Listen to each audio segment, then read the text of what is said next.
You hear me all right? I can hear you. Are you in Albuquerque today? Is what? I say, are you in Albuquerque today with all your balloons? Yeah, how'd you know that? Been there a number of times. Yeah, that's a great event. Yeah, I was poking around on my computer. I said, oh, here's some good pictures for background. Amen. I tried to find the Smokey the Bear balloon, but I couldn't find it. Honeywell had a plant right next to where they launched. So Yeah. we'd go out early in the morning and sit in the parking lot in a chair and eat breakfast and watch them launch. Let's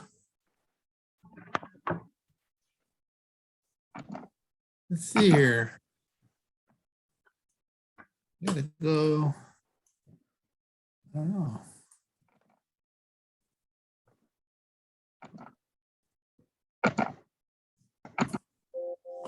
Testing my audio here. Seemed like you were kind of quiet, Tom. It's Well, just me. Can you hear me now? Yeah, I can hear you. I think I'm going to crank the volume up a little bit. Okay, it's 3:00.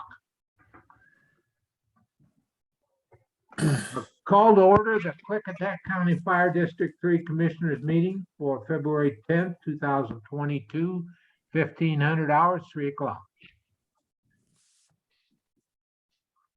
Attendance, Tom Montag, Commissioner. Bob Connor, Commissioner. Chuck Furz, Commissioner. Wes Long, Fire Chief.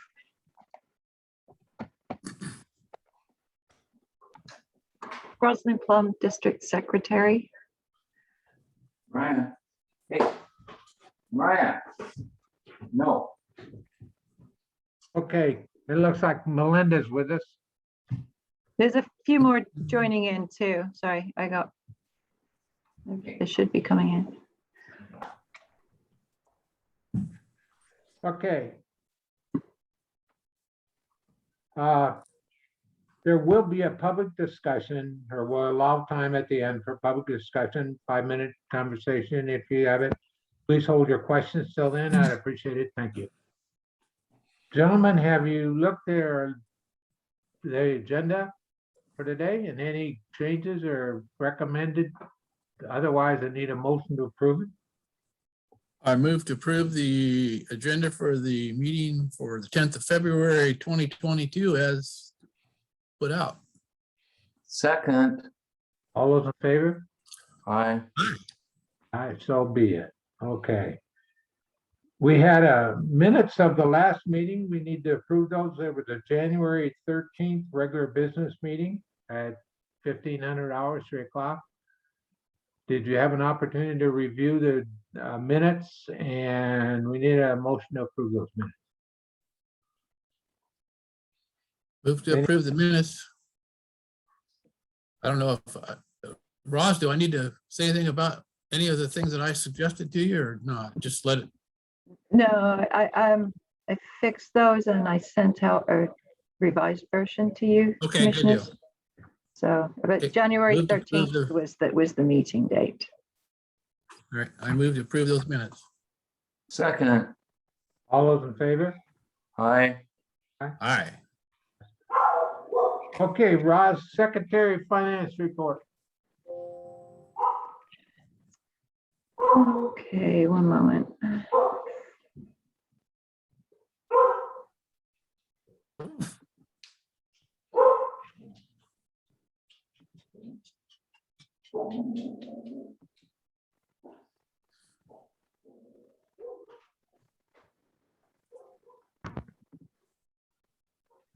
Sorry, just getting up.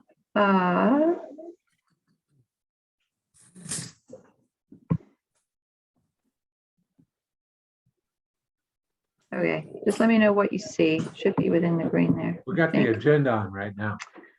Okay, and is it scrolling for you?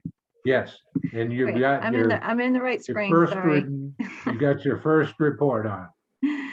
Okay, so Secretary of Finance reports, just a recap off December for you because that was not available at the January meeting. But if you have the numbers there, basically we ended December.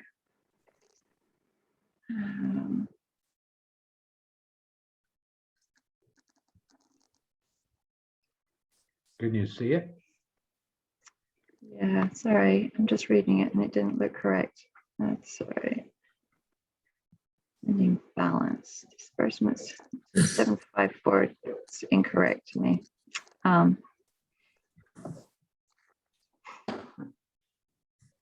Oh, I know why. That was because of the investments that happened. That's why, sorry. Basically, general ended at 394,547 last year, and the capital, again, everything that was invested went back into the capital fund. And so that's why they were investment. There's nothing in the capital invested right now, but 716 was invested from the general fund. County report for January has not come in, so haven't reconciled with that at this point. But for 2022, our records, we have a budget of 504,872.24, and so far we've spent 12%.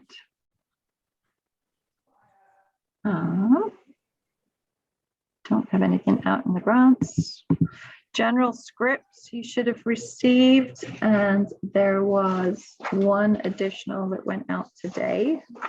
Commissioners, if you'd seen that, that would be the one for total of $40,220.25 for February 10th. But Okay, if you haven't seen gentlemen, it, that's fine to admit that one at this point. I've seen that. Gentlemen, we need a motion to approve paying these expenses for the script.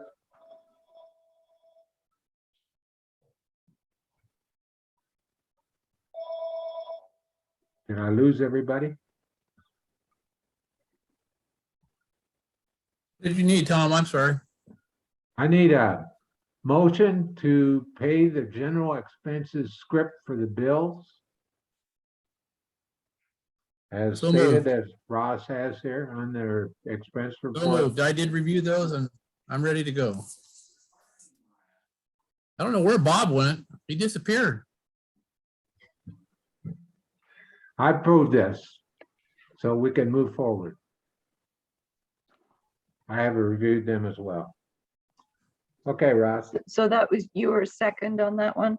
I'm a second on, yes, I'm a second on that approval.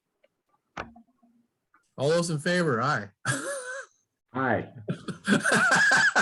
I'm leading you, Tom, sorry. I know. Aye.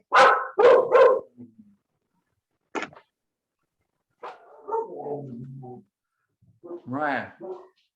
And again, the capital funds, they should have had, there are two scripts for that, one from 2/7 and the one for today, which included the last payment from Hale.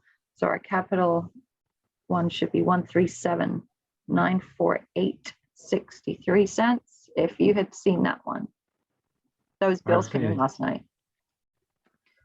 We need a motion to approve the capital script, gentlemen, and we can pay that with those bills.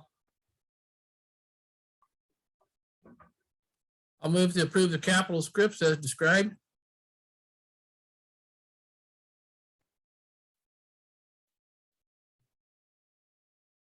Bob seems to be lost from us here temporarily. There he is. There he is. Second. All those in favor? Aye. Aye. Okay, go ahead, Ross, bond fund.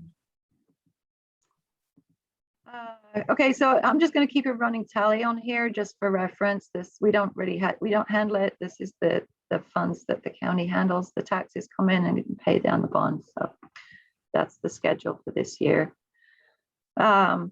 And as I was referring to up top, general fund, we have 716,418.88 invested. Nothing of the capital is invested at this time.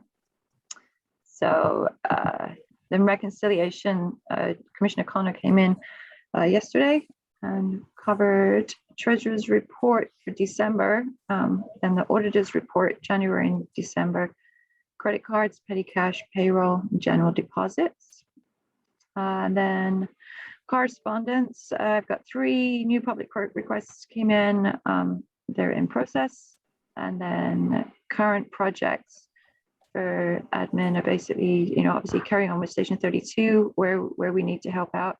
Station 31 kitchens has been up there. Then Board of Volunteer Firefighter 2021 qualifications, the 2021 state audit report. Jennifer's been getting a head start on that one.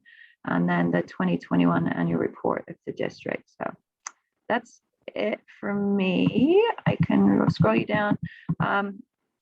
The December treasurer's report from the treasurer, it was a revised version in January because of some errors where they had misapplied the investments across funds for us. So I left that in there to show. And then as I scroll through, the revenues for the district are in that page. Sorry, trying to get through to our budget for 2022. We noticed the correction at the top. Don't worry, we'll fix it. And that shows us at 12% so far. And then our graphs for the year, which don't look like a lot right now. And then your 2022 summary so far for the capital.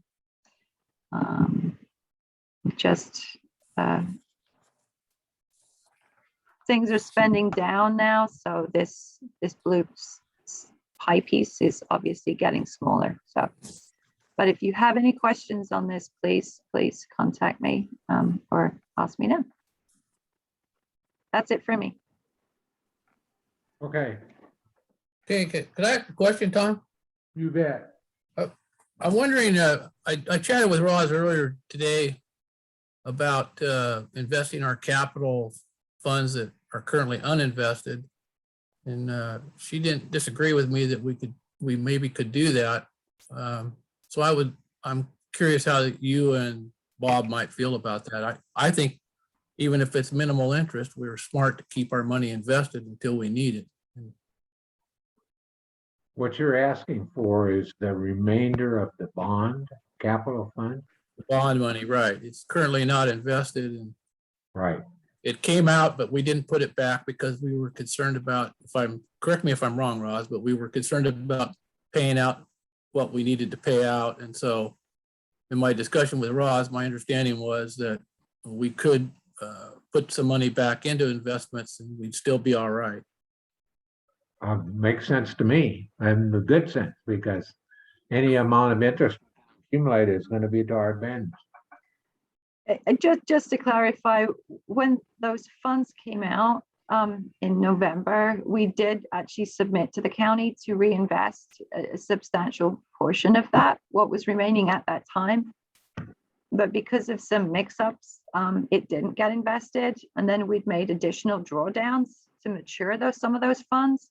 So we were just trying to let it stop and settle out, so that we knew where we were at.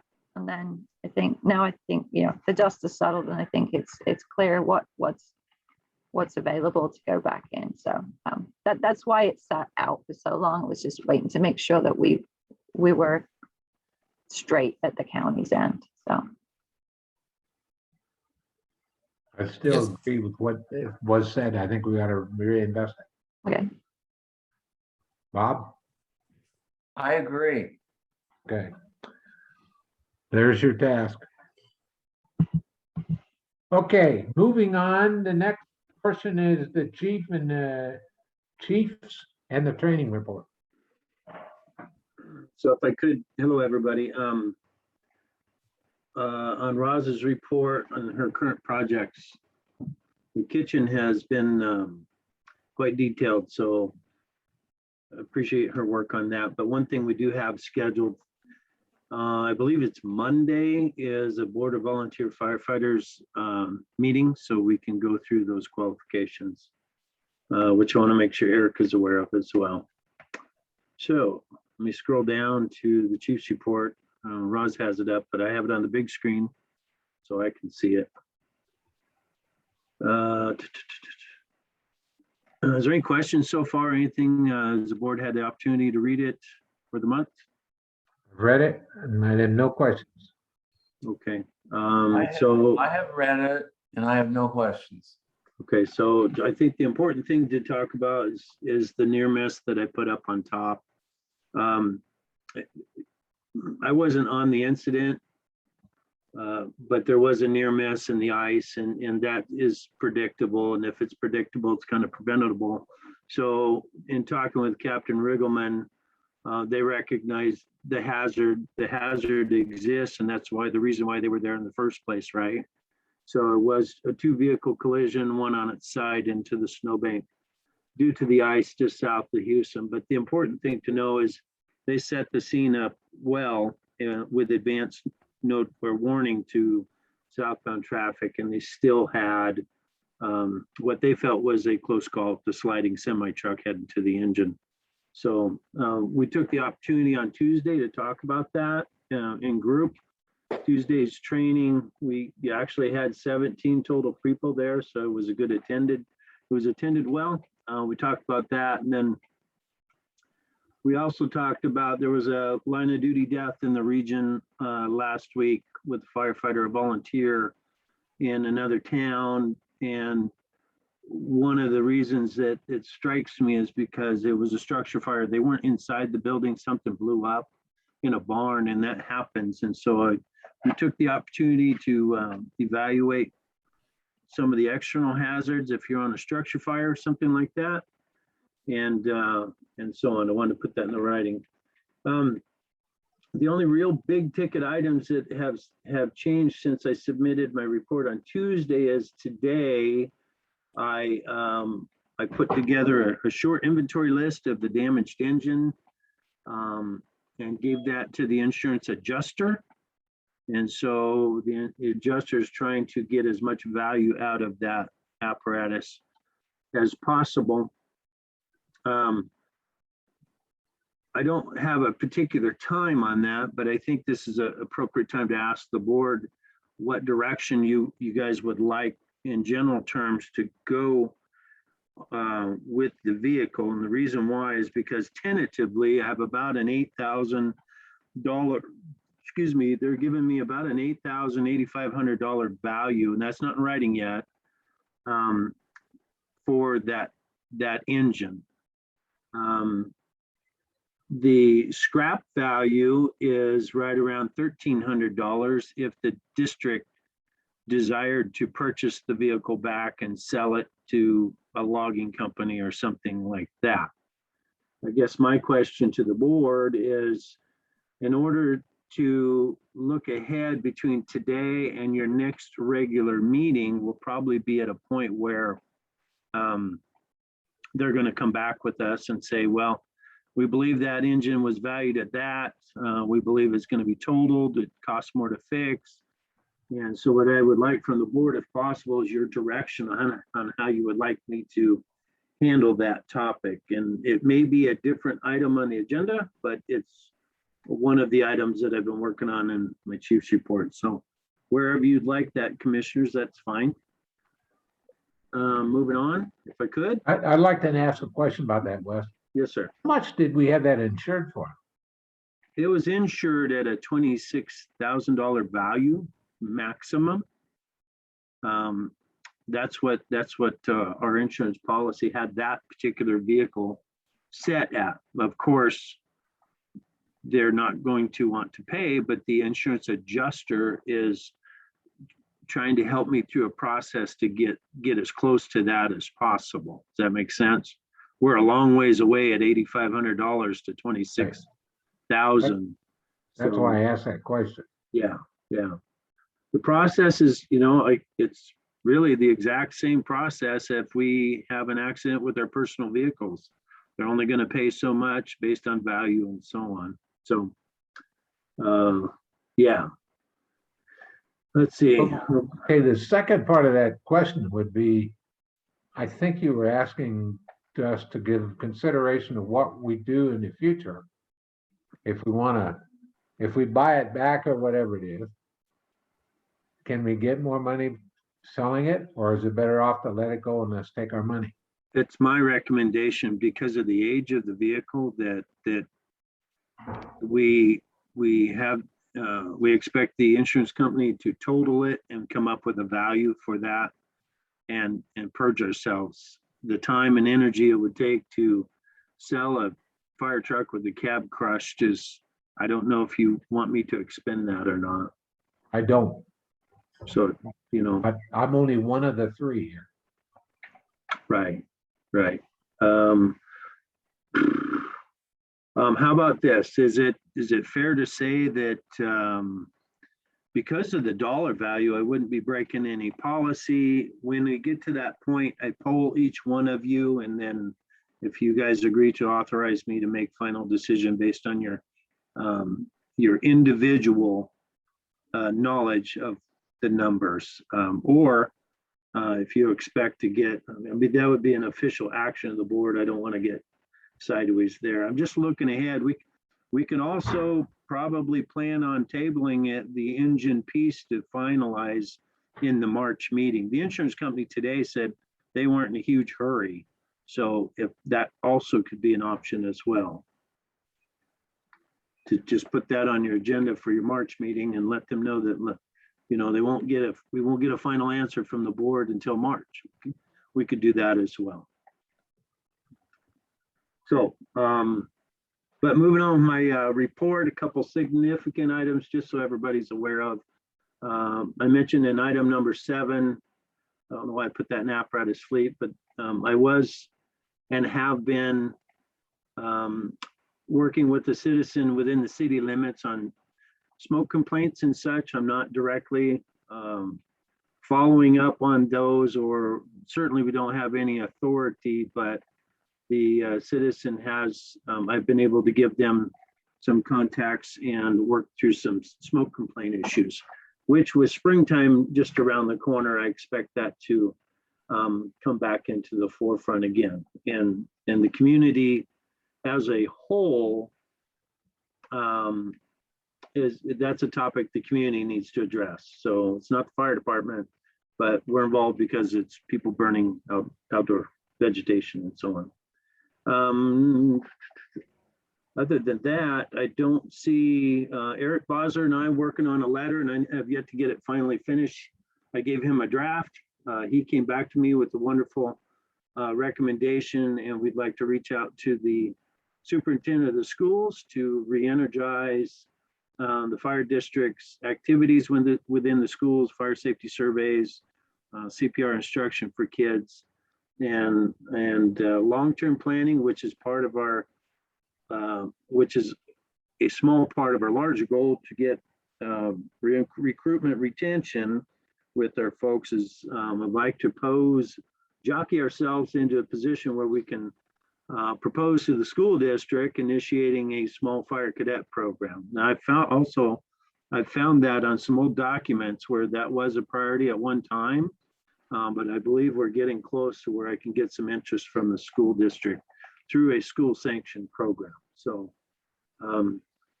more on that later as time goes by.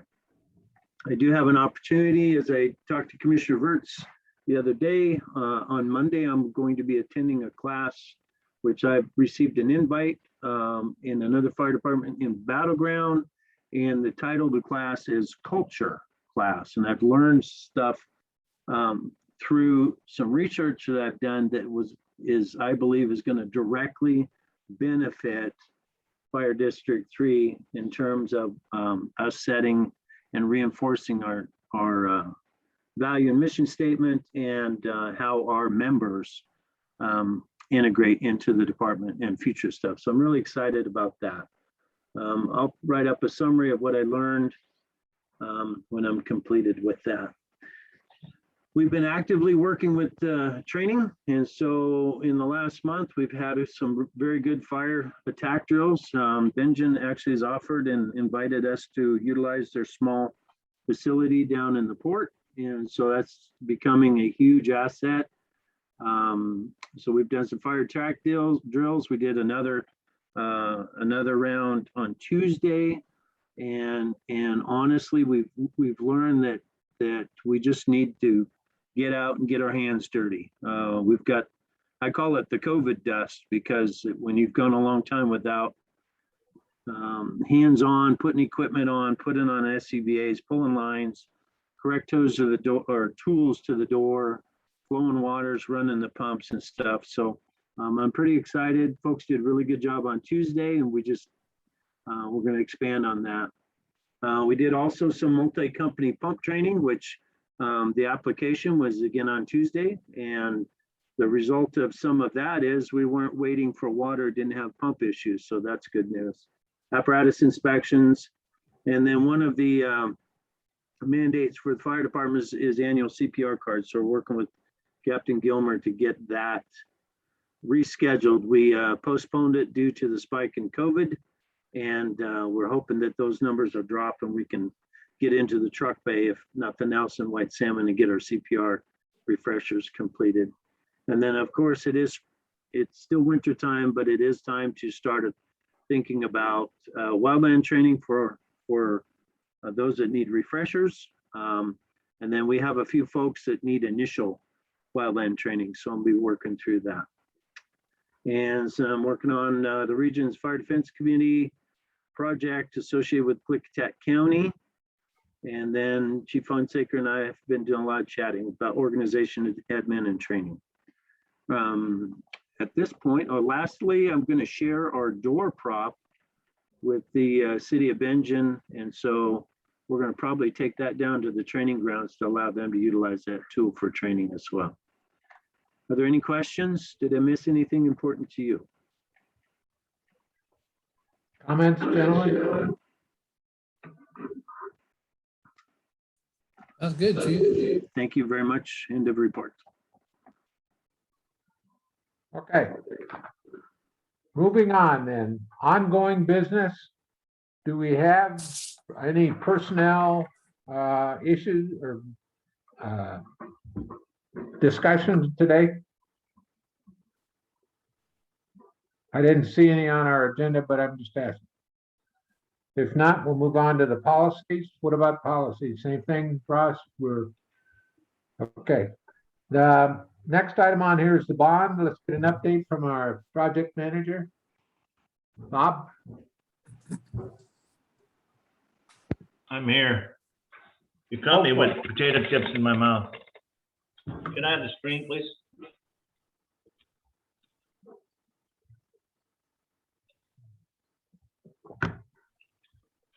All right. Much to talk about this week. And I just got a document that's fresh off the press. So let me get ourselves up on the screen. Everyone see that? Yes. Okay. Station 31. This is an old picture. The apparatus bay is complete. Painted. There's actually a couple apparatus in it. It's ready almost for a sign off, other than the fans up here. The controls and wiring isn't quite ready in those yet, other than that. And for some reason, my picture didn't come through. But the heaters are already in. Literally, the apparatus bay is done. It's ready to be just checked out, and we'll talk about that a little bit later. This is the watch office. It's complete and ready to go, other than right here would be the auxiliary controls for the generator that allows you to monitor the status of the generator and actually manually start the generator. And then also in the same area will be the manual switch for the station siren, which we're working on it as well. Other than that, this room is complete. This is the office space. I believe as of yesterday, most all of the rubber trim is in and done. It was coming in on Monday, and they were going to work on it Tuesday and Wednesday to get all of this in. So this is the area where Roz and Jen will be. This is the area looking at towards the training room and chief's office. So all of this is complete, ready to be signed off. A few little minor things to do in here, but that's under advisement. This is the maintenance area, and all of the galvanized workbench and shelves are all in. And other than one more 50 amp circuit to be run in there for the compressor, this room is complete as well. This is the training room, which turned out really very well. I would have liked to seen it today with the rubber base material in there, but it is a complete, just absolutely turned out to be a marvelous deal. It's really turned into a beautiful room, all painted, new floor. The posts aren't all that obtrusive. We did pull the cabinets out, and Roz is taking the lead on getting those and make sure that we're ADA compliant. But we're going to try to be able to get those at Home Depot or Lowe's with a discount. And then part of that $22,000 bid to do all of the station, all of the training room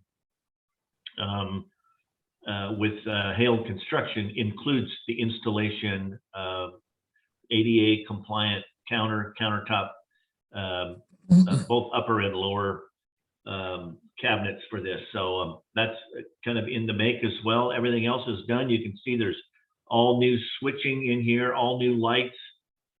It really turned out to be really quite nice. We actually, this is a bird's eye view of the kitchen. As you can see, it looks way different because all of the stuff in the center is gone. The hood and duct system is gone, patched and painted.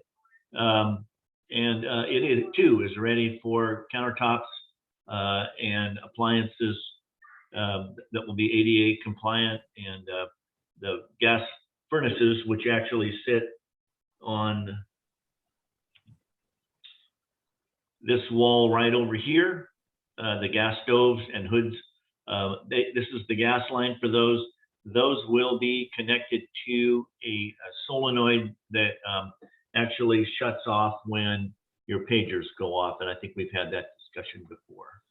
So anyway, a lot of progress, a lot of work done.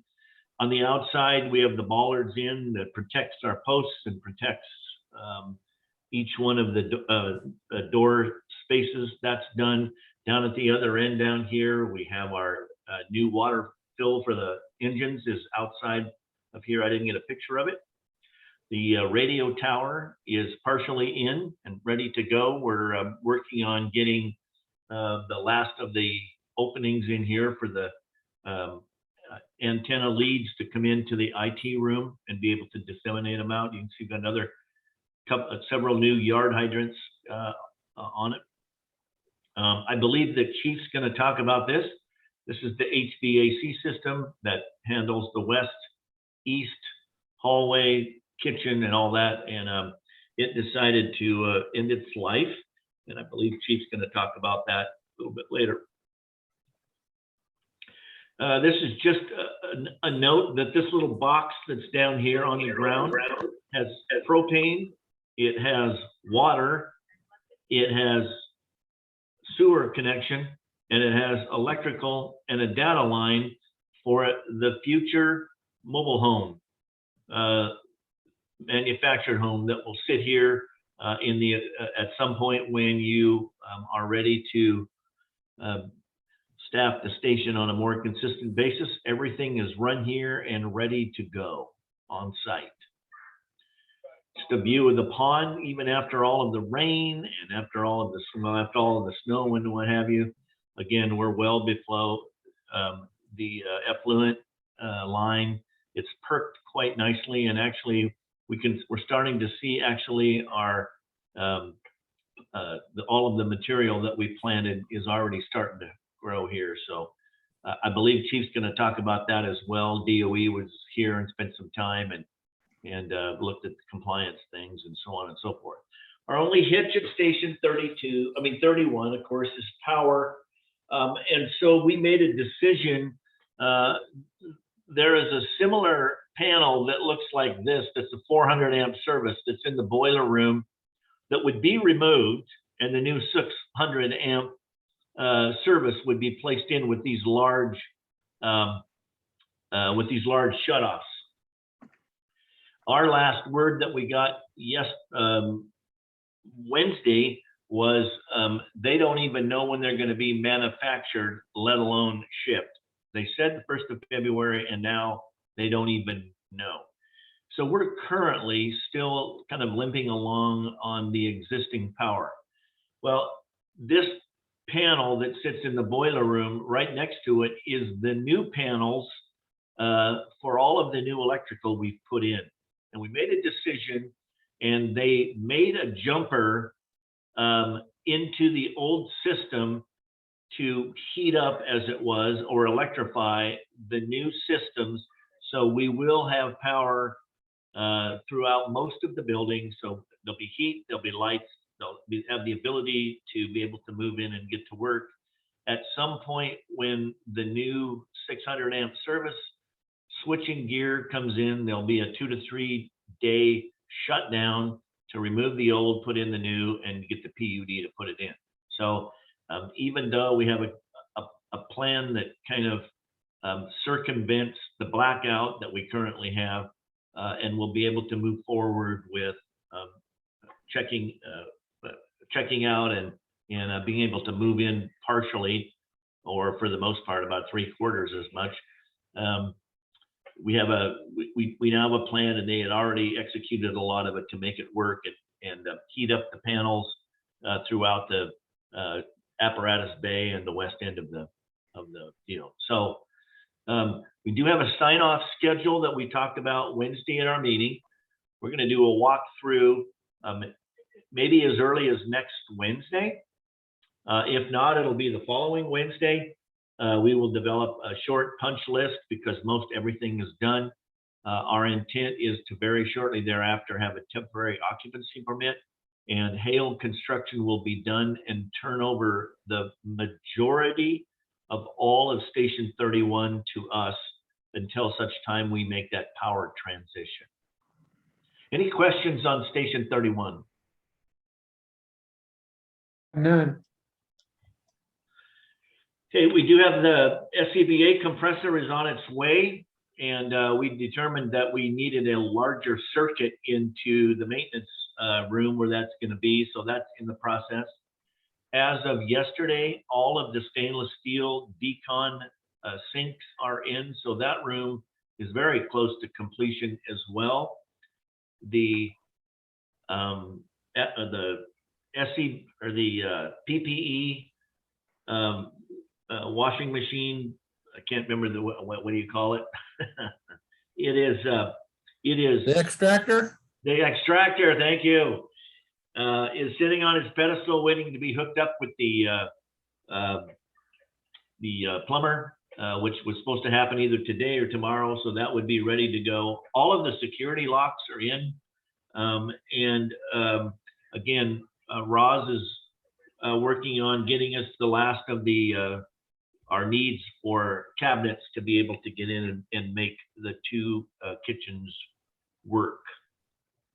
So potentially we could be 2 weeks on the optimum side, but probably 3 weeks away to being able to have the majority of the station turned over to us. Now, that doesn't mean we're going to move in, because there's some really important things, in particularly on the IT side, that need to be tied in. Chief and I are already working on that. We're going to be meeting with our IT installation guy next week.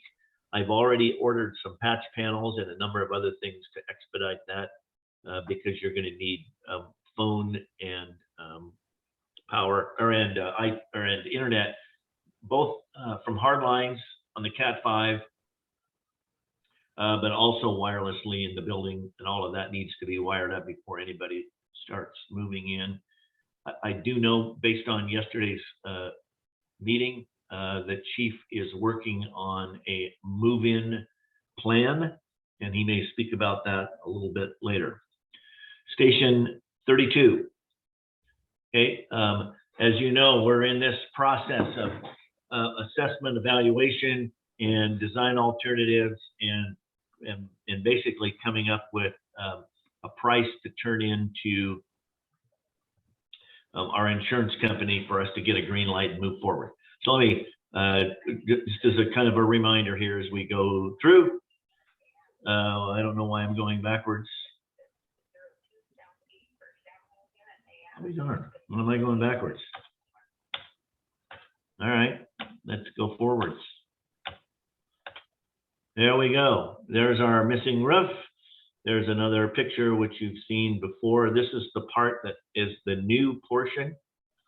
I want to remind the board that this is a pole building. Basically, we call them pole barns, but a pole building. So essentially, if you were to take an overhead picture of it, and I'll give you some examples of it in a few minutes, you know, they put in 6 of these poles on one side, 8 poles on the other. They're about a 10 by 10 or 12 by 12 pole. They put them about 6 feet in the ground, and they put a lot of concrete at them, and then they hang the building on them. Okay, now this is an important point. They hang the building on them. They don't pour a foundation and pour the walls on it. They hang the walls on them, and then they put a foundation up against the walls. This new part that we have here is all on a foundation, but this is the old pillars, the old columns of which are displaced here a little bit. This gives you an idea how much snow is still there. It's almost to the eve line. This is a picture of the door going into the apparatus bay, and it is fully tinted. So this is what the inside looks like right now. Matter of fact, when I opened the door, I thought, man, I'm going to need to get over to and get me a flashlight because I can't see in here. And then I remembered we had a convertible. We have a convertible building in here now. So it's wide open, it's all cleaned up. The water's draining into the drains, and we've done our evaluations. Here's an aerial shot looking at the new portion of the building. So as I said before, these walls right here, wasn't supposed to do that. These walls right in here are built according to code. They're on a 24-inch foundation. Everything in here is all up to code. This is the old truss. This is the last of the old truss. And I think we've seen previous pictures where you've seen these columns have pulled away from the truss because of the force of the building. This is the back wall, and you can see how far away that it has displaced from the column. There's your main column. That column actually is still plumb. It's still standing straight, but you can see the north wall, which would be the back wall, had pulled away. Here is a picture of the column. There's 3 columns that have actually been displaced out of their foundations as much as 2 inches. That's what you're looking at right there. It's pulled away, and it's that would be this one here on the south or on the north wall where all of the power equipment is, and you can see it got all tore off as well.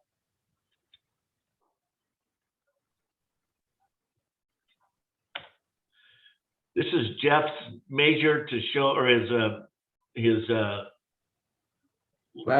laser device here that shows a displacement of about 3.5% of these, of 3 of the columns.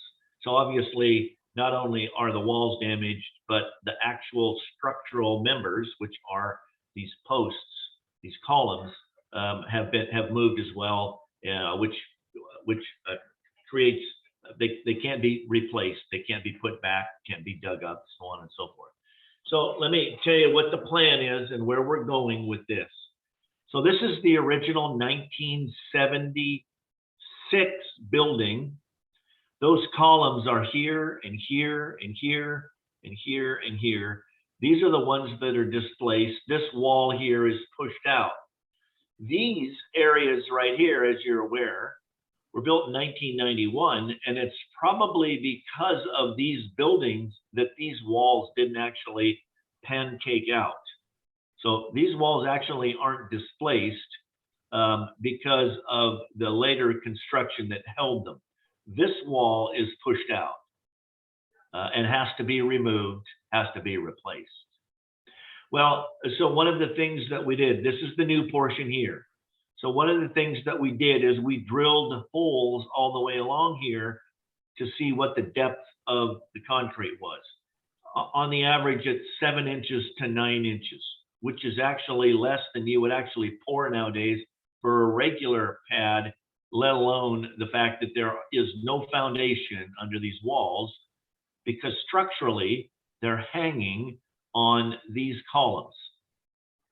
And these columns are now displaced. They've got to be removed. So what's the plan?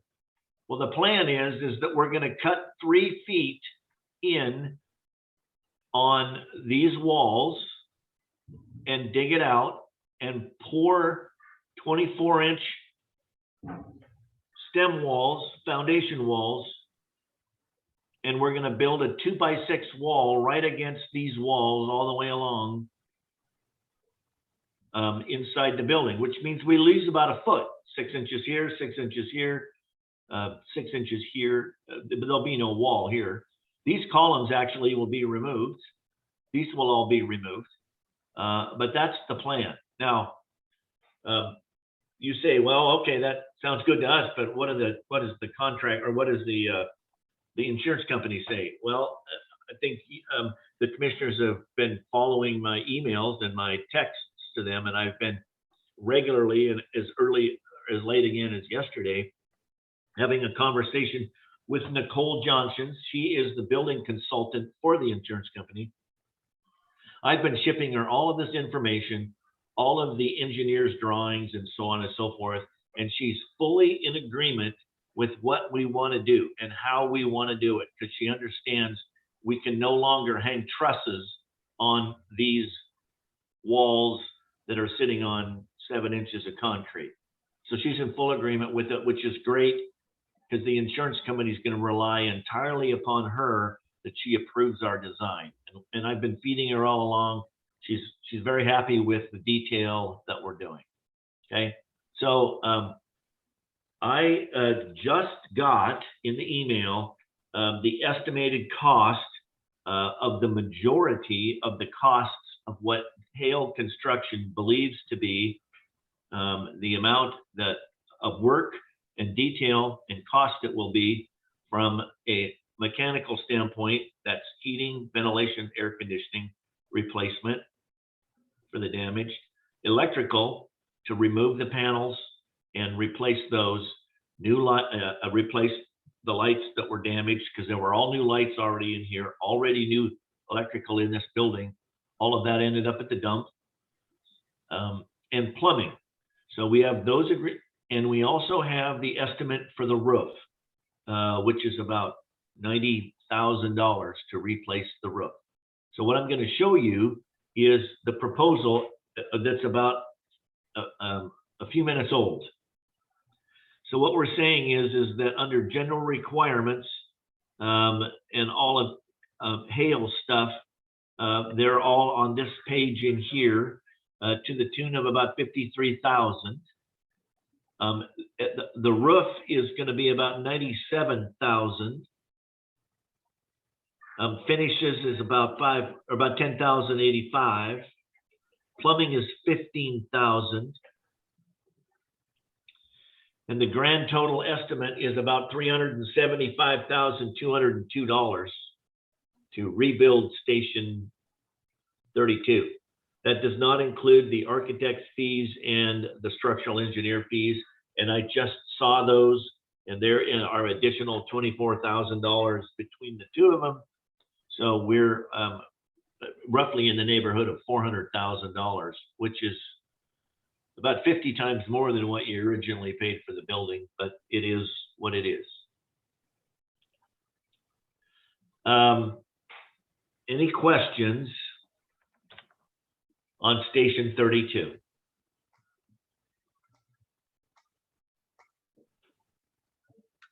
Timeline? Well, the timeline will be this. Once I have all of this information, because I asked for and have received the majority of the subcontractors, the electrical contractor, whose his repair and replace is 88,000, which you see right there. I put together a scope for each one of the subcontractors, the electrical, the mechanical, the plumbing, and the structural. And I said, you've got 4 things that you have to answer. What you observed, what your demolition scope of work is and costs, what your repair and replacement costs are. And I told them that it needed to be a not to exceed, not an estimate. So it's a not to exceed cost.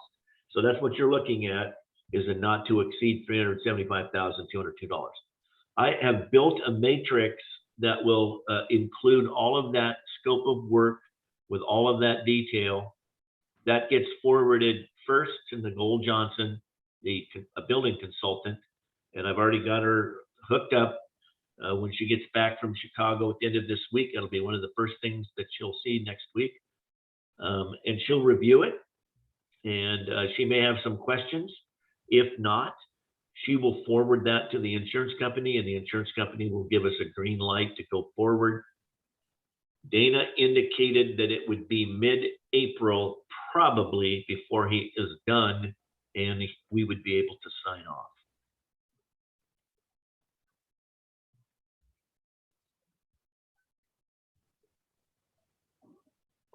Any other questions, gentlemen, for Bob? I'm If good right now, not, Tom. If not, Chief, do you have anything more to add to this, or do we move on?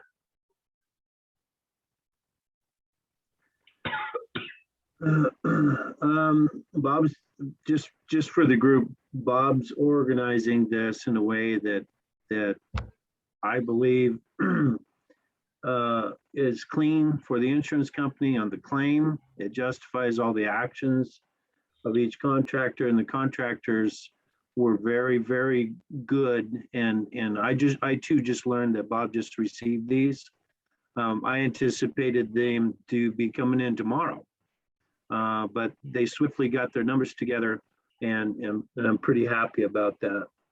Bob, you did mention there was something I was going to chime in on, and I have lost track while I was listening to you. Do you remember what that was? HVAC unit. Oh, okay. Yeah, that's on their agenda.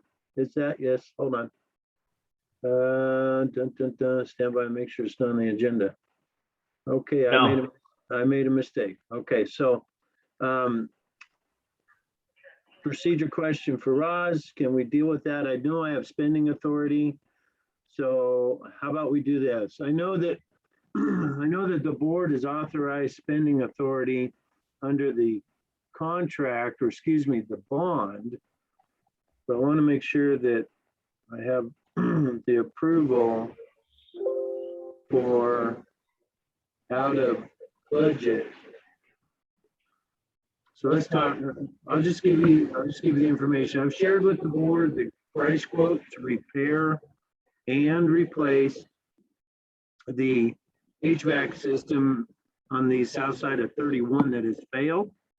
And so I think what I'm looking for is direction on path to repair that. Replacing the unit with the train furnace at that size and capacity, same size, same capacity, and permits. The cost quote was $9,274.81, and then obviously that's with tax. I believe here the next one is a smaller unit at 81% efficiency at an $8,873, and that would be new also. And then they have put in there a $3,225.59 price quote to try to refill that compressor, find the leak, fix it, fix the air intakes that are damaged into the building, which they're not damaged for anything. It's just wore out. And then replace the bearings in the fan, replace the fan. I would recommend to the board that you endorse the idea that this entire project's got at least a 20-year turnaround. And we knew that HVAC was old when we had the building looked over. And we said, hey, if it fails at another time, we'll address it then. Well, it failed sooner than we anticipated. So we did take a look at it. Gosh, was that a year and a half ago? Bob, we looked at all the HVAC units and said, hey, let's build a Chevrolet, not a Cadillac, but we'll hold off on that. But that unit has failed. So looking for direction. Question. Hey, I have a question, Chief. Sir. Does that $9,000 or $8,000 unit, is that a unit that also includes air conditioning, or is that just heating? No, it's air conditioning as well. Okay. And actually, the cheaper one is propane,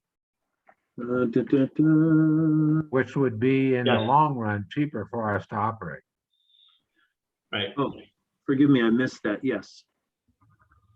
I mean, when I read it, that's what I saw, and having similar in my house, it makes a difference.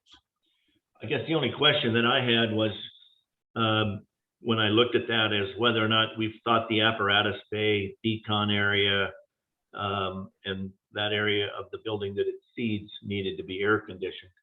I know that the office area and the training room and all that would be a question we may want to ask Jerry Tatro. Right. And if you were to ask me, we don't need to be putting air conditioning to fire trucks. That's an expense we don't need. So just kind of looking for individual direction on this. Okay, do you want us to give you a motion on what you want to do, or just Well, say, what do you want? Procedure is not on your agenda. So, but purchasing authority, I can make that purchase. I just want to get the nod of approval or denial from the three bosses. I would prefer that we go new, because we'll have a better warranty, more longer lasting. It'll last us 20 years that you're looking at.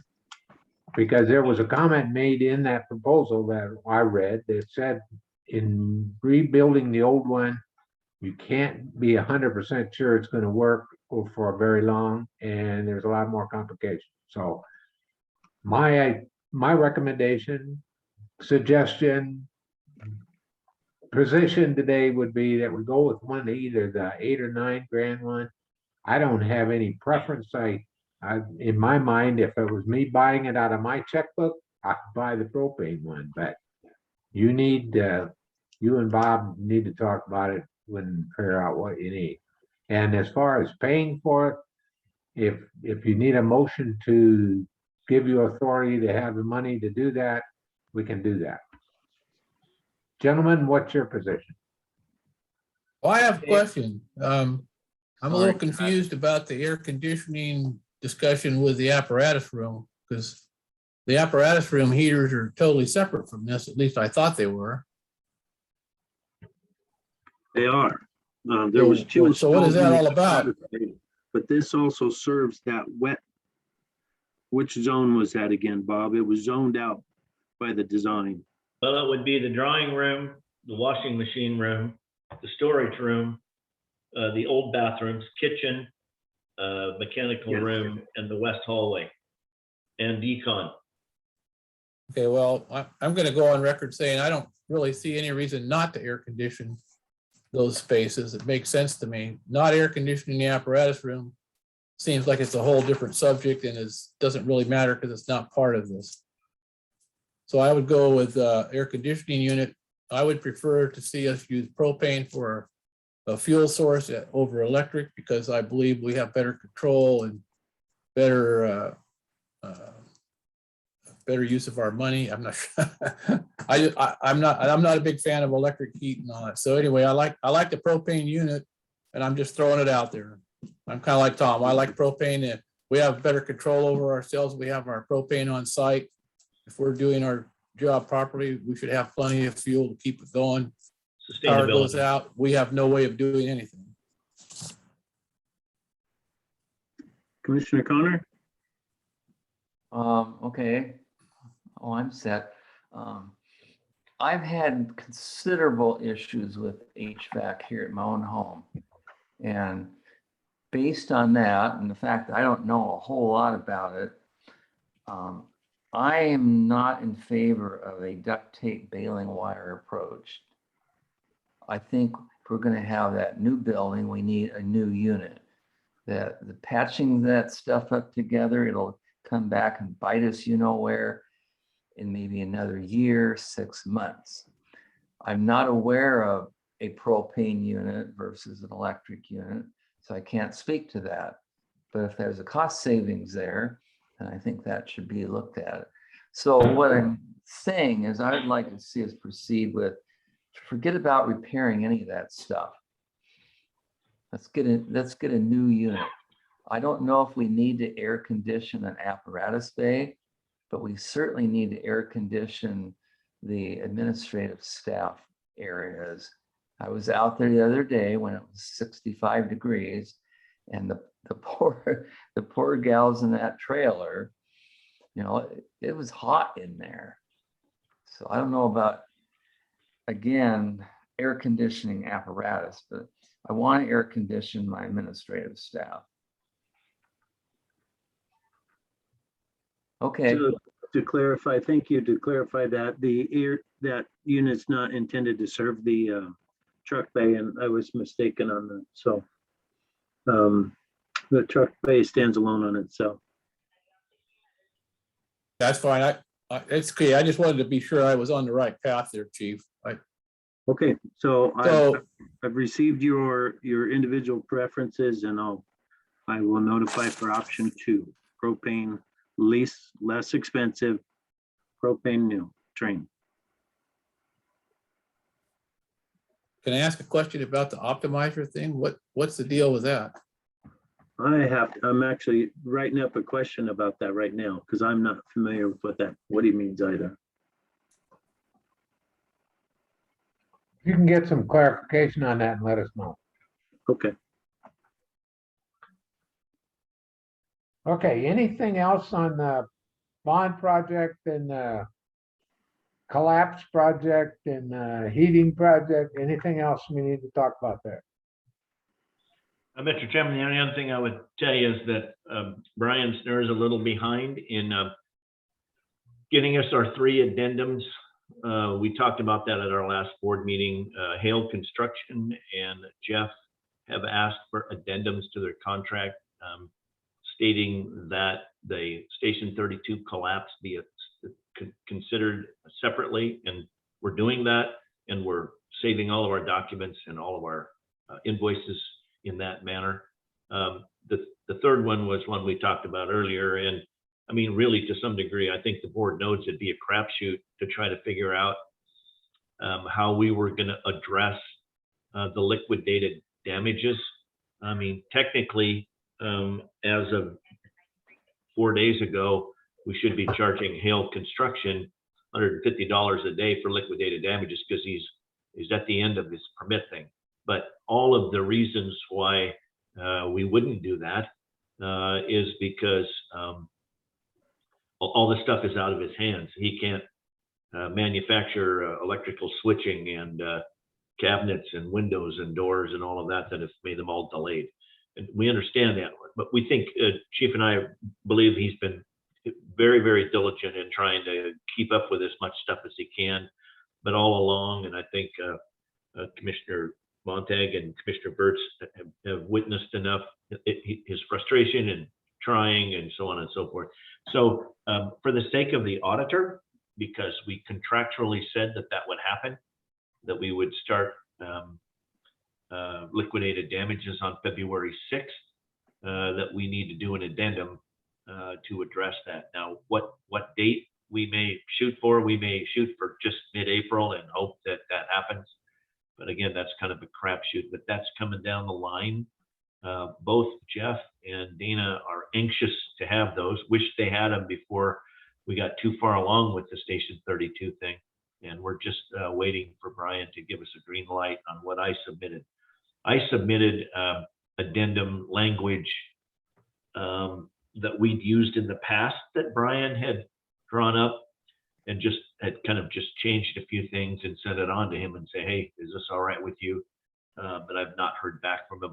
I had hoped to have already had that at your board meeting to sign. Not so. I think that you have told him about this, right? You guys have talked to him, both he and Jeff, Dana and Jeff. Yeah, And- they're waiting. They're just waiting for me. Yeah, Right. they're waiting So for me.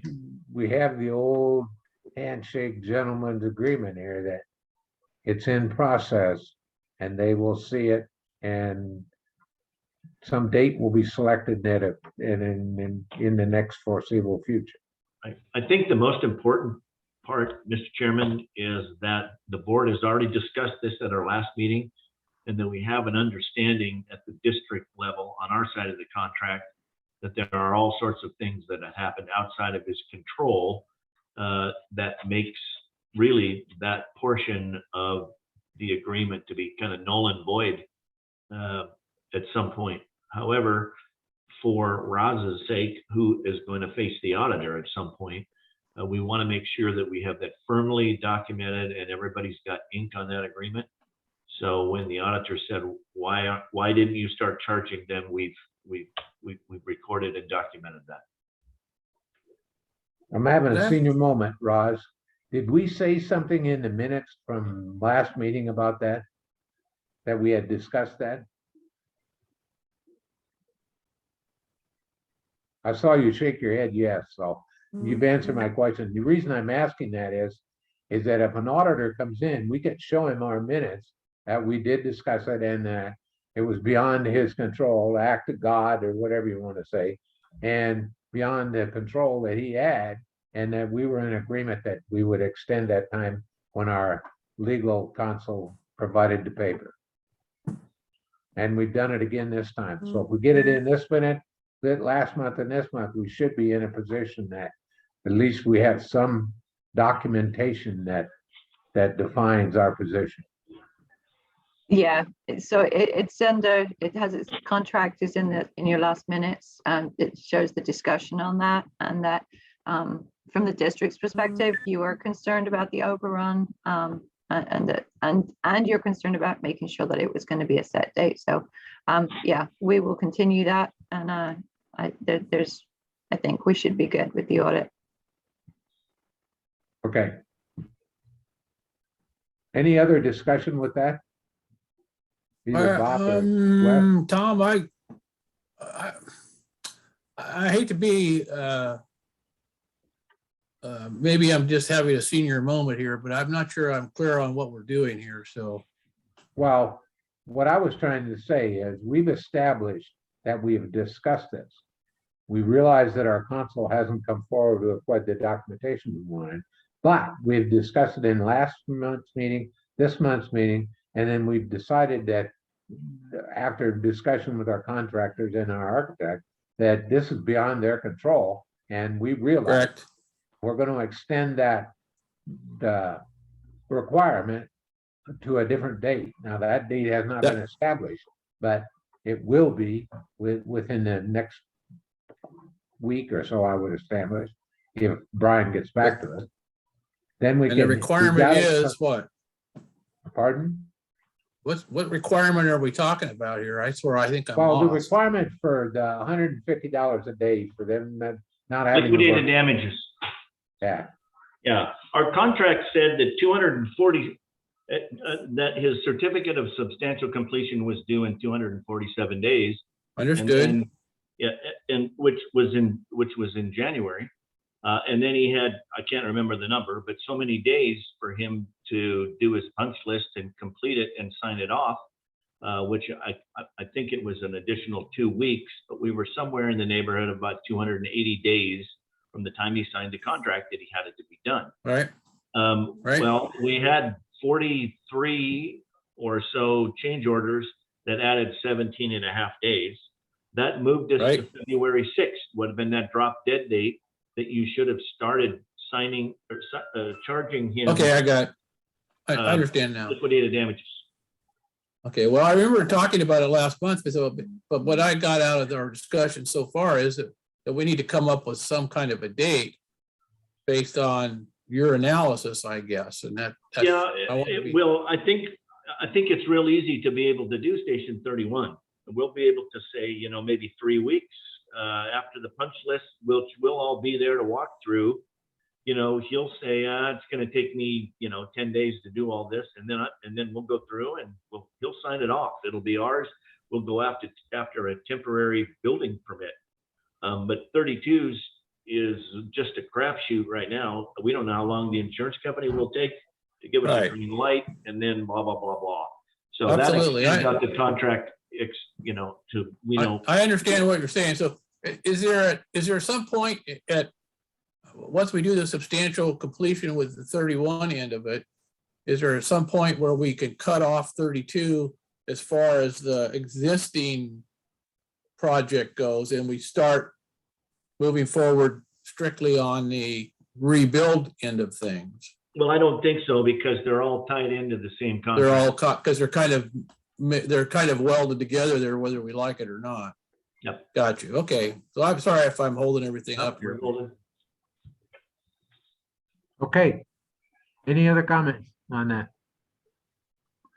If not, I think we can move forward and hopefully Mr. Snur will come through and we can finalize that. Okay. Moving on, and we're talking about the surplus system on the Plymouth vent sale.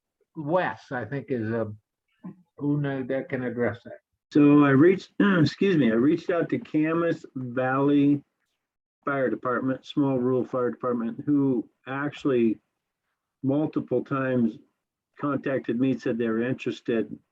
I gave them a description, showed them some photos and said, hey, we have this system that's been surplus, and I'm waiting to hear back from them. But I did learn that as the same as the first purchaser who bought our first system, their building isn't exact to ours, and the roof pitch is real high.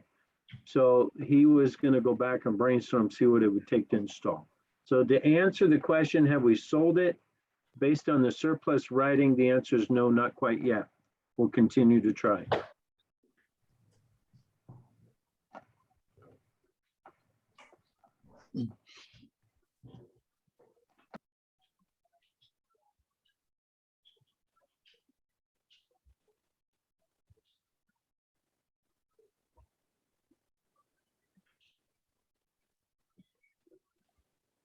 We lost our leader.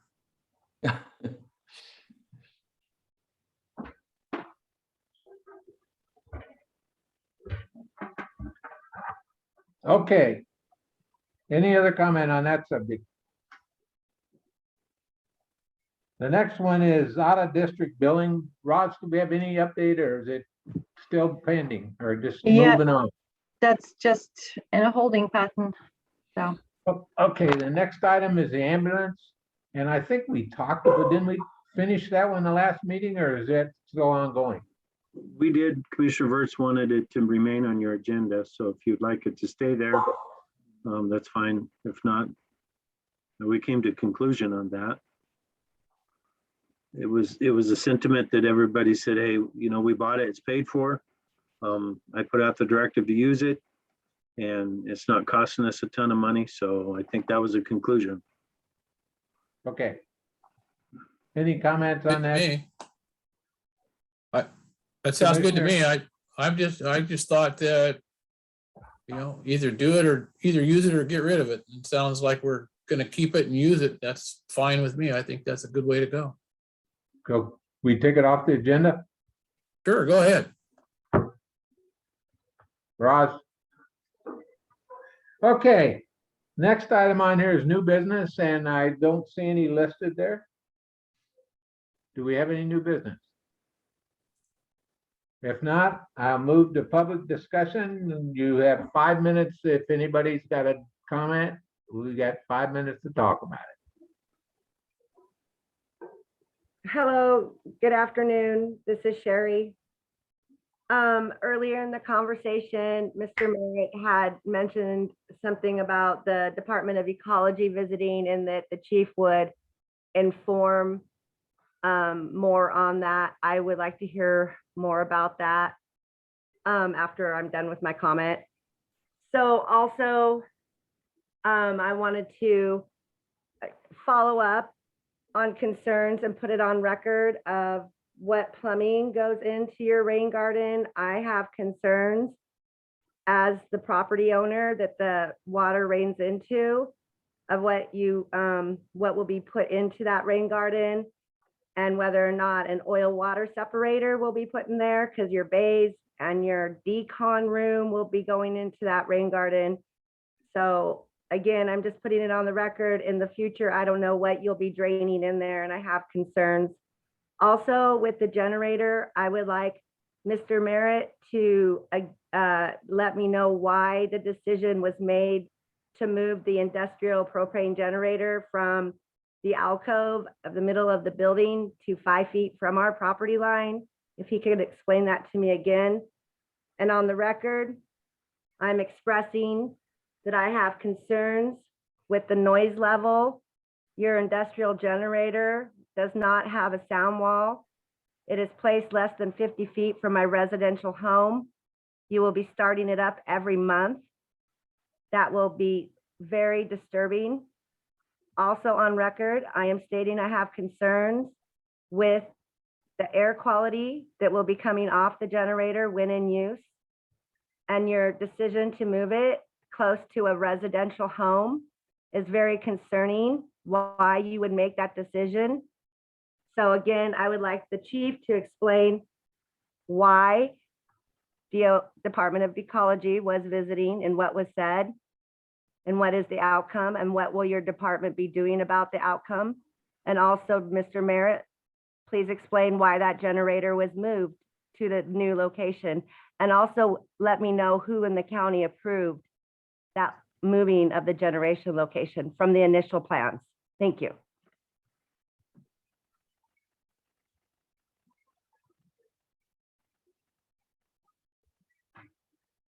Any comments, gentlemen, or we move on? Well, Mr. Chairman, the only thing that I can add to the conversation, if you would like me to answer those questions.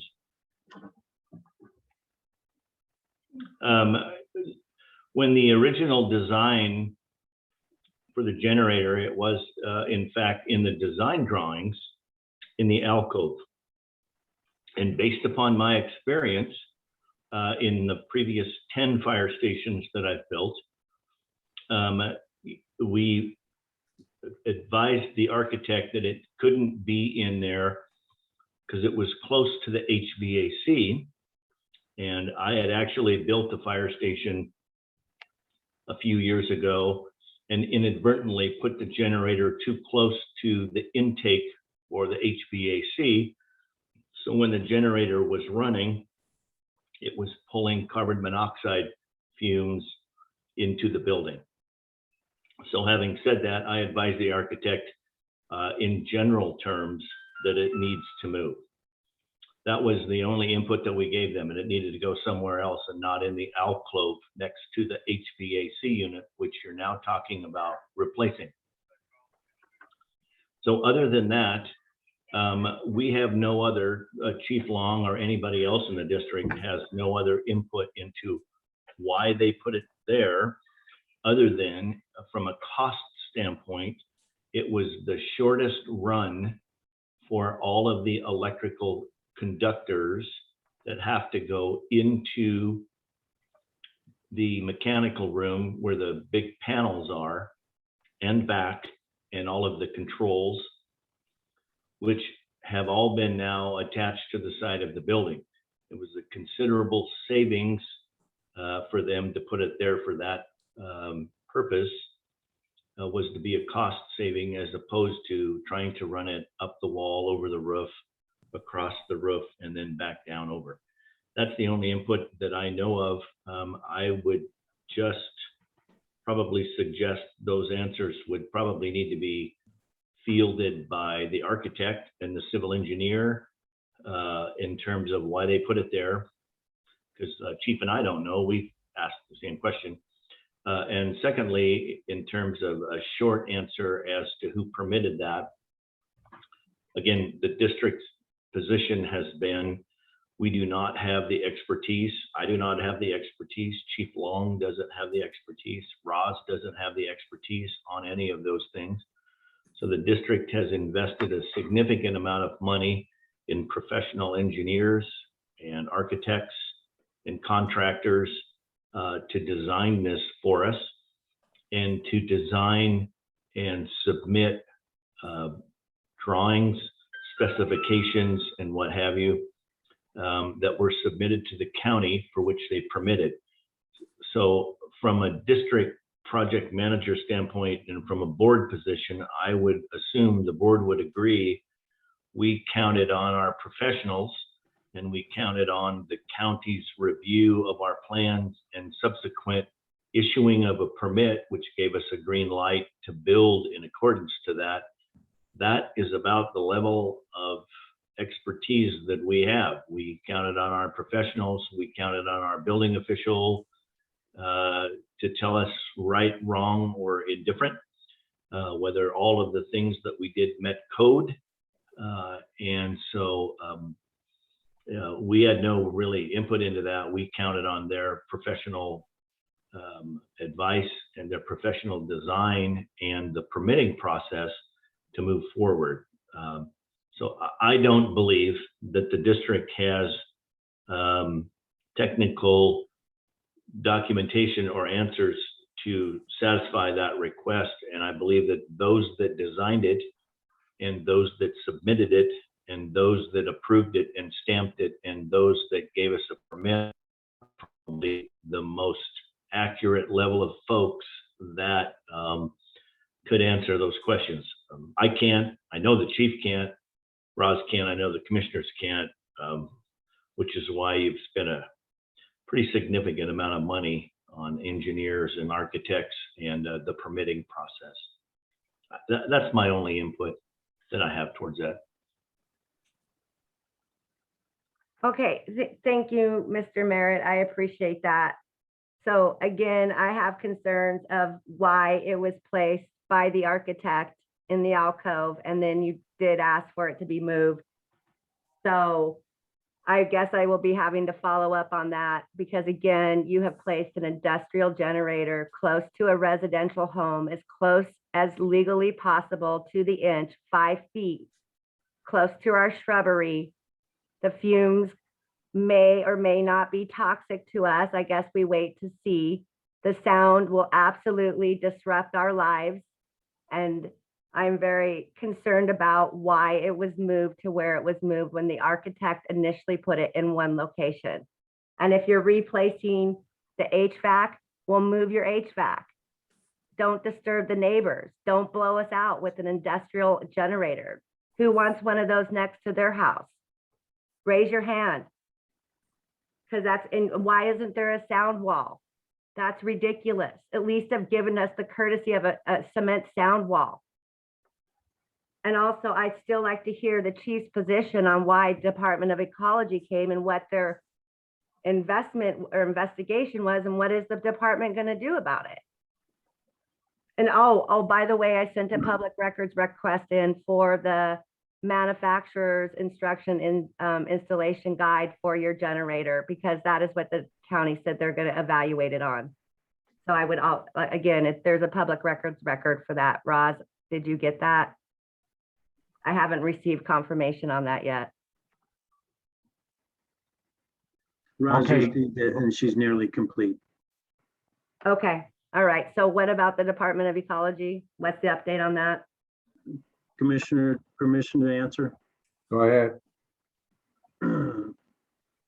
Due to a complaint submitted to the Department of Ecology, I think his title was spill, excuse me, spill water prevention, or anyway, waters to soil, unpermitted waters or whatever.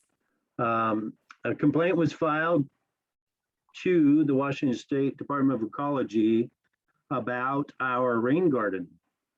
And so I received a phone call from a gentleman from the ecology who asked questions about it. We provided just basic information.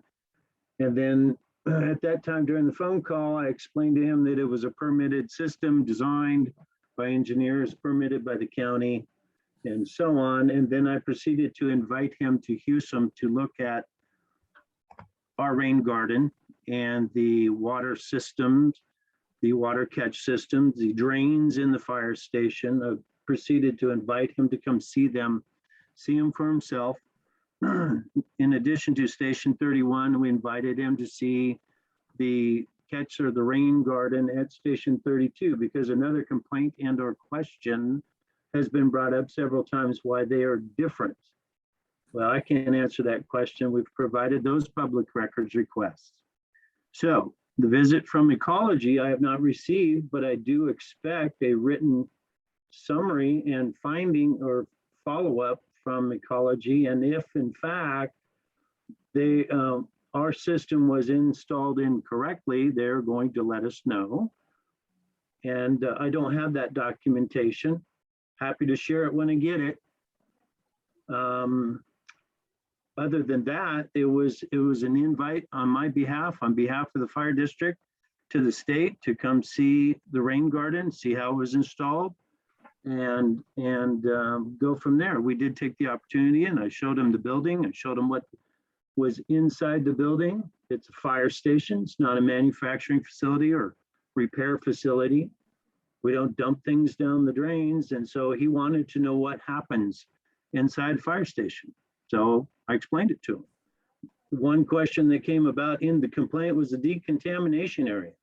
Well, that piece of the puzzle is a requirement of fire stations when they're brought up to code for the purposes of decontaminating people if they get bloodborne pathogens on them. It's not for, flushing oils and that sort of thing off of tools. It's just decontamination. So I explained that to him. And then, of course, as you know, he came over and visited you folks for an extended period of time. And then once he was done with that, we took him to Station 32 to do a site visit of that rain garden. And then he went on his merry way. He told me that he would be, providing me with documentation of his visit. I said, thank you very much. If there's something that we need to be working on, you'll let us know. And in summary, that's the visit. Okay. I think that we'll move on. Anybody else have any other questions or comments? If not, we'll move on to good of the order. Okay, good of the order. The Citizens Advisory Committee, I want to make a couple comments on that today, has been a godsend to us from going all the way back to when they were established back in 2013. They are 12 or 13 and have been very diligent with helping us provide long-range goals, future opportunities for what we would go. Also have identified what they, as citizens, would expect District 3 to accomplish. And also during at the 2018 timeframe, when we did the bond, they were instrumental in helping us with communication of our project, what we're going to do, direction, this type of thing. They've been involved up through 2021. And so they are again reconvening just as they have in the past, and we welcome them on board as a part of our organization, I guess, and look forward to working with them in the future to develop future plans for us in the future. So I want to say how much we really appreciate their efforts and how much they've done for us, and we look forward to working with them in the future. Any other comments, gentlemen, you'd like to add to that? I would, if you wouldn't mind me doing so. I just, I agree. The task force has been just a really great road that we've gone down, and the folks that are active on that group are much appreciated, and their recommendations are still active, and we're still working on doing many of the things that were promoted or talked about, I guess is probably a better word, in your report. The group has come up for discussion between myself and the chief a couple of times too recently, and the discussion that I had with him centered around the fact that through the process of attrition, we've lost about half of our membership in the group, and I would just like to lay it out there for everybody who's here in attendance, and especially my fellow members on the commission, to consider whether we should try to reconstitute the group back to its original 12 members and do an updated training to get those folks who may come on board up to speed where our existing folks are at. So I think it would be well worth the effort to do that, and it might give us some fresh approaches to things that we've maybe overlooked. In our original group is as I said, attritioned away, and it's been a few years since we've done that. I think it's maybe time to put things back together and take another look at things and see how it might shake out from another group's perspective. Sounds good. Bob, any comments? Well, I can certainly go along with what Chuck says.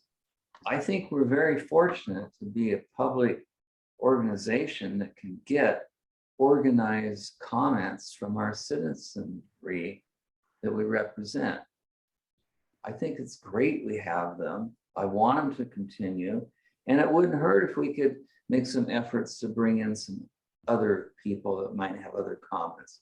Because Chuck has said, and he might be right, maybe we as commissioners have overlooked something that a citizens group can look at from a distant perspective. And you know, comments are always good.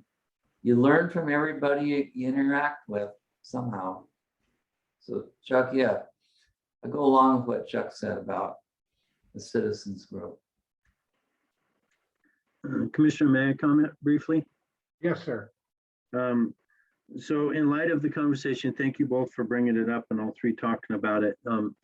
When I arrived here to this position, I was instructed by the board to foster the folks who put so much energy into the 2013 task force final report, the citizens. And in doing so, I've reached out, and times do change and people do attrition away, but I've reached out to Debbie and Lloyd Olson, who Debbie is still the quasi chair of that group. And I have over, the last 5 years, and just to make sure that they have opportunity to see what we're doing, to know what we're doing, to use the task force report as a measuring stick of what the fire district's doing. And then since then, great folks like Melinda and her husband have put energy into the fire department through their expertise in life, plus that organization. So in recent days, and it was by plan towards the end of 2021, I did meet with Lloyd and Debbie at their home, and I said, what do you guys think? How can we keep this group together and recruit more folks for that educational purpose? And so they chewed on it for a time. Now COVID has really changed things, so it's made it difficult, of course. But in the last week and a half, I've reached out to all the folks again, and as your chief and as directed by you folks, asked the question, how would you like to garner new members to go through that education process and so on. And so that's one of the reasons why it's on the ticket today. I've been talking to you folks about it for the week. The great news is that committee is picked and organized by not me and not the board, not the firefighters, not the mayor, not the city council folks, but the chair and the committee itself. And so that allows for neutrality. and so on. There's certain provisions to be on that group, but I don't make a decision of who they are or who they're not, nor do, and so that was established way back in the day when it was initially came to inception, which is a great thing. That allows the citizens of that committee to be objective and without having the opportunity to skew it. So at the will of the board, I would like to continue that and seek out ways to be able to help Lloyd and Debbie and all the other folks on that committee stay active. And then if it's time for them to attrition out, seek new insight for not just Fire District 3, but the fire service in the community of White Salmon as a whole would be a good goal. And so that could include folks from anywhere down in our corner. So thank you. Unless you have other direction from me, which if you do, you will tell me. That's kind of what I've been working on. I don't think we have any more direction, but we do want to continue it. We want to make sure it's a viable function that helps us, and we want to move forward on that. So that's why I brought it up. I wanted to say, good job, great, we love you. We want to keep you going. So there's where we are. Okay, any other good of the order? If not, our next regular meeting will be March 10th at 1500 hours, 3 o'clock. And I need a motion to adjourn. I move to adjourn the meeting. Bob is in second, or is in mute. He's immutable. Yeah. There. I There really, he is. I should not be interacting with computers. I second the motion to adjourn. All those in favor, aye. Aye. Okay, the meeting was adjourned at 16:35, otherwise 4:35. Thank you very much for your participation. Looking forward to seeing you again. See y'all. Bye. Bye-bye.